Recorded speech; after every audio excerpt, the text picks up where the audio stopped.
Hey there, history buffs and curious minds. Today we're uncovering the wonders of Teotihuacan. Imagine a sprawling metropolis, a beacon of civilization rising amidst the highlands of ancient Mexico.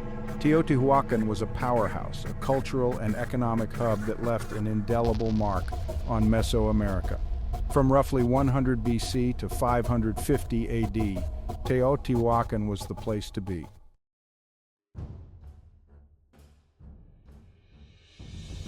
Now, let's talk about the city itself.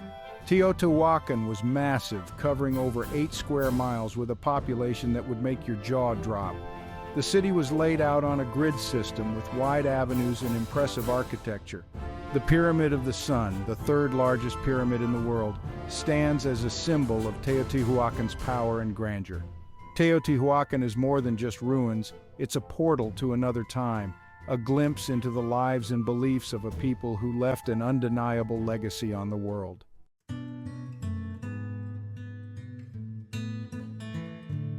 Before this incredible metropolis, the land that Teotihuacan sits on wasn't exactly empty. We're talking about the Valley of Mexico, a fertile region surrounded by volcanoes. Around 300 BC, small villages started popping up in this valley. The volcanic soil was super fertile, perfect for agriculture. They were also close to a key resource, obsidian, which was like gold back then. These early communities started trading this obsidian, and things started to heat up, economically speaking. These early settlers laid the groundwork for a civilization that would redefine power and influence in ancient Mesoamerica.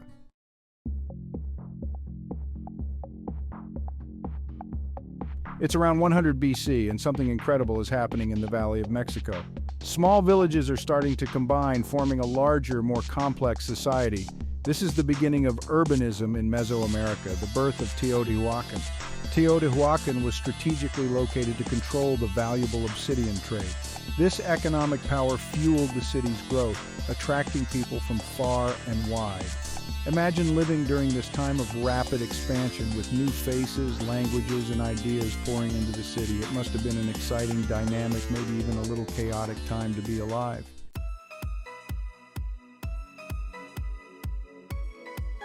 As Teotihuacan grew, it wasn't just about getting bigger, it was about getting better.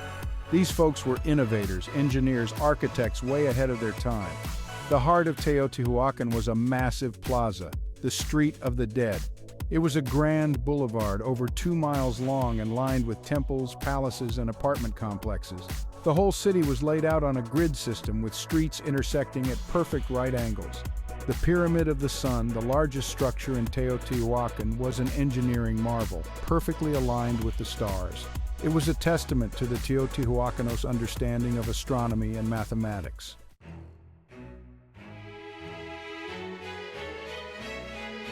Life in Teotihuacan was vibrant, diverse, and full of surprises.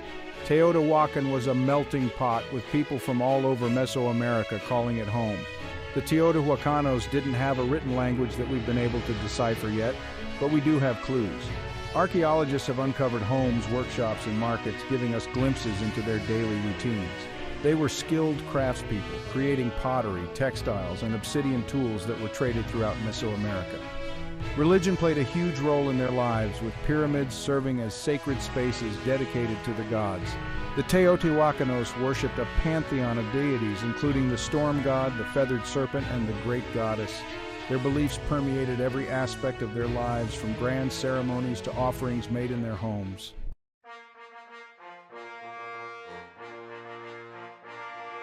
Let's dive into the heart of Teotihuacan, the Ciudadela, a massive complex that sprawled over 160,000 square meters. In the center stood the Temple of the Feathered Serpent, a pyramid adorned with intricate carvings of feathered serpents. This temple was a powerful symbol of religious authority, a place where priests performed rituals to appease the gods and ensure the city's prosperity. The Ciudadela was a microcosm of Teotihuacan itself, a place where people from all walks of life came together, worked, worshipped, and lived out their daily lives.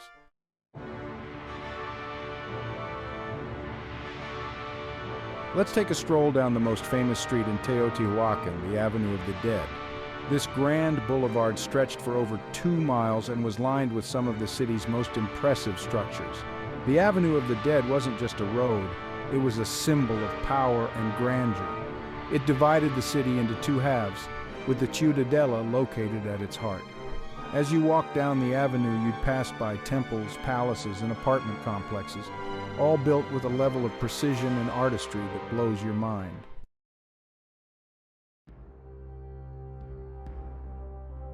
Let's talk pyramids. The pyramids of Teotihuacan were massive, meticulously planned, and deeply symbolic.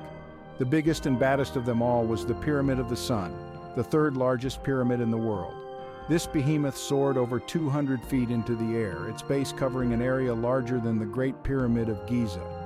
From up there you could see for miles, a testament to the pyramid's importance as a religious and ceremonial center. The Pyramid of the Sun wasn't alone. Across the Avenue of the Dead stood the Pyramid of the Moon, smaller but no less impressive. These pyramids weren't just tombs, they were sacred mountains, symbols of the connection between the earthly realm and the heavens.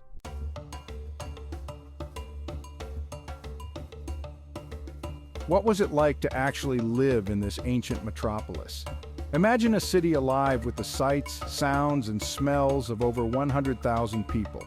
The streets would have been a cacophony of activity, with merchants hawking their wares, children playing, and priests performing rituals. The people of Teotihuacan were renowned for their craftsmanship, creating goods traded throughout Mesoamerica. Life in Teotihuacan wasn't all work and worship. Archaeologists have uncovered evidence of ball courts, suggesting that the Teotihuacanos enjoyed a good game or two. Their murals depict scenes of music, dance, and elaborate costumes, hinting at a vibrant cultural life. Living in Teotihuacan was like being part of something bigger than yourself, a city of innovation, creativity, and a deep connection to the cosmos.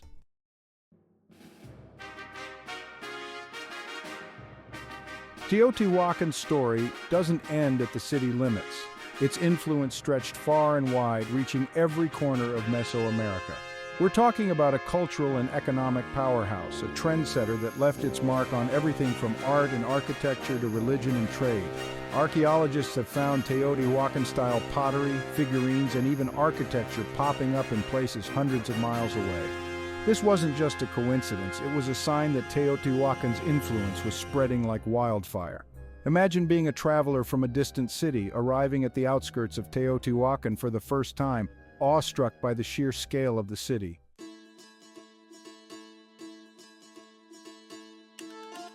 Teotihuacan was an economic powerhouse, controlling the most valuable obsidian deposits in Mesoamerica. They traded obsidian and other precious goods to far-flung corners of the region. We're talking about a vast trade network with caravans of merchants carrying goods like jade, feathers, cacao beans, and even exotic animals. Teotihuacan wasn't just importing goods, they were also exporting their culture, ideas, and way of life. This trade network created alliances, fostered cultural exchange, and helped to spread Teotihuacan's influence far and wide. In ancient Mesoamerica, Teotihuacan was the ultimate brand.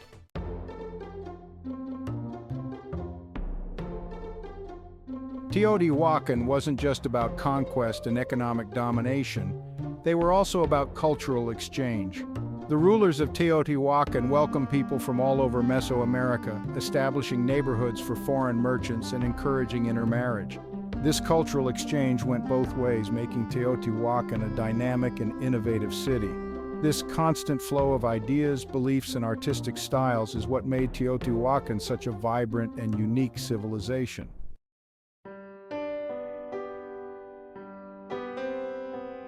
Teotihuacan rose to become a dominant force in ancient Mesoamerica through trade, cultural exchange, and grandeur. But its story doesn't end with its decline in the 6th century. Even after the city was abandoned, its legacy lived on. For centuries, the ruins inspired awe and wonder. People visited, marveling at the remnants of a lost civilization. They wove stories, transforming it into a place of legend. The Aztecs believed Teotihuacan was the birthplace of the gods. They incorporated its art and beliefs into their culture. Today, Teotihuacan continues to fascinate and inspire. The ruins draw millions of visitors each year, eager to unravel its mysteries.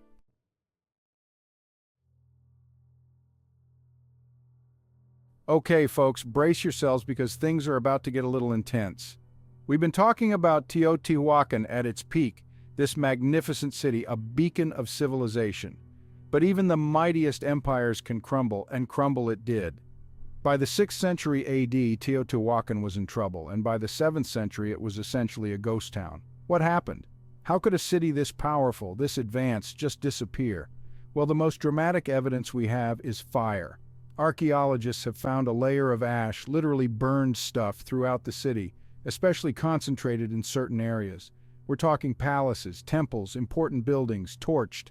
This wasn't some accidental campfire, folks. This was deliberate, systematic destruction. Someone, or maybe some group of someones, wanted to send a message. Teotihuacan was over. Now imagine being there during that time, the chaos, the fear, the sight of your once great city going up in flames. It must have been terrifying, like something out of an apocalyptic movie. But the fire itself doesn't tell us the whole story. It raises more questions than answers. Who were these arsonists, and why did they do it?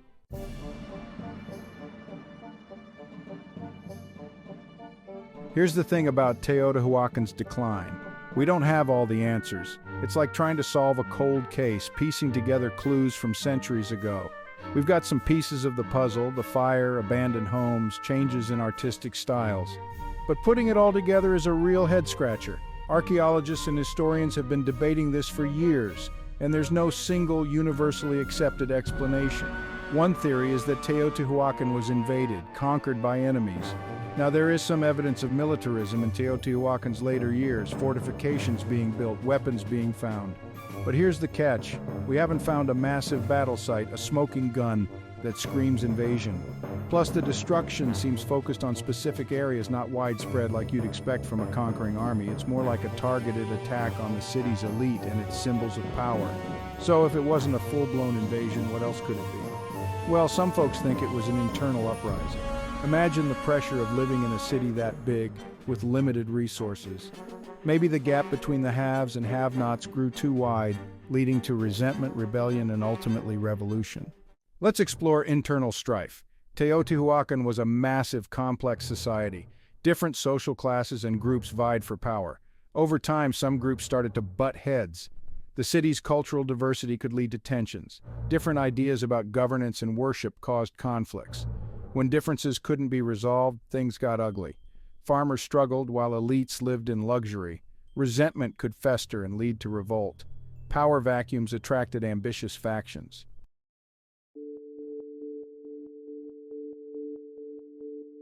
Internal strife might have played a role in Teotihuacan's downfall, but there's another factor we can't ignore: Mother Nature. Remember how we talked about the Valley of Mexico being a fertile region? Well, even the most fertile land can turn against you. Around the time Teotihuacan began to decline, there's evidence of major climate change in Mesoamerica. Prolonged droughts, shifts in rainfall patterns wreaked havoc on agriculture. Imagine the impact of a few bad harvests in a row. Food shortages, rising prices, people going hungry. That's a recipe for unrest, for instability. People might have started leaving, seeking better opportunities elsewhere. Internal tensions, a changing climate, and bam! Teotihuacan crumbles and fades into legend.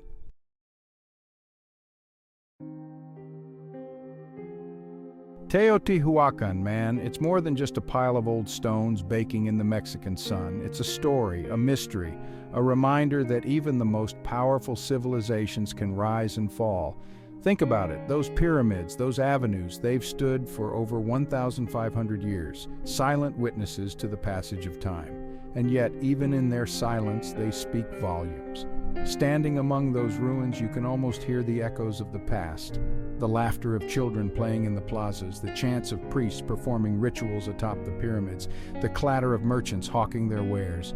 It's a city frozen in time, a snapshot of a civilization that thrived, expanded, and ultimately met its demise. And that's the thing about Teotihuacan. It reminds us that nothing lasts forever. Empires rise, empires fall. It's the cycle of history, man. But even in their decline, civilizations leave behind a legacy, a mark on the world that can endure for millennia.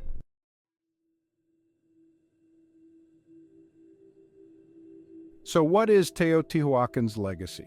It's a question that continues to fascinate archaeologists, historians, and anyone who's ever gazed upon those majestic pyramids. We still don't have all the answers. The Teotihuacanos didn't leave behind a written language we can fully decipher. Their story is locked in the ruins, pottery shards, obsidian blades, and murals. But that's part of what makes Teotihuacan so compelling. It's a puzzle, a mystery waiting to be solved. Each new discovery brings us closer to understanding this enigmatic civilization. It's not just about the past. Studying Teotihuacan teaches us about civilization, urban planning, and the balance between humans and the environment. It reminds us we're part of a continuum of human history. So, the next time you see a picture of Teotihuacan, don't just see old pyramids. See a city that was once a beacon of civilization, innovation, and power. See a mystery that continues to unfold, teaching us about ourselves and our world.